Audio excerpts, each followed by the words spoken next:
நீலகிரி மாவட்டம் கூடலூர் அருகே ஆயிரம்வல்லி கோயிலில் பாரம்பரிய நெற்கதிர் அறுவடை திருவிழா உற்சாகமாக நடைபெற்றது. கூடலூர் மற்றும் பந்தலூர் சுற்றுவட்டார பகுதிகளில் ஆண்டுதோறும் ஐப்பசி மாதத்தில் பூ புத்தரி எனப்படும் நெல் கதிர் அறுவடை திருவிழா பாரம்பரியமாக நடத்தப்பட்டு வருகிறது. அந்த வகையில் கூடலூரில் உள்ள நம்பலாக்கோட்டை கோயிலில் ஆண்டின் முதல் நெல் கதிர் அறுவடை திருவிழா நடத்தப்படுவது வழக்கம். அதனைத் தொடர்ந்து பொளியம்பாறை கோயிலில் இந்த திருவிழா நடத்தப்படும். அந்த வகையில் ஆயிரம்வல்லி கோயிலில் நடைபெற்ற அறுவடை திருவிழாவில் உள்ளூர் பழங்குடியினர் உள்ளிட்ட பலரும் கலந்து கொண்டனர்.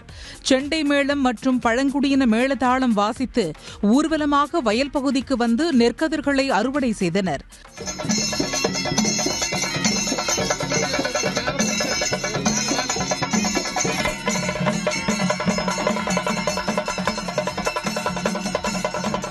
தொடர்ந்து நெற்கதிர்கள் அங்கிருந்து கோவிலுக்கு ஊர்வலமாக எடுத்துச் செல்லப்பட்டது. பின்னர் அங்கு பூஜை செய்யப்பட்டு மக்களுக்கு பிரசாதமாக வழங்கப்பட்டது.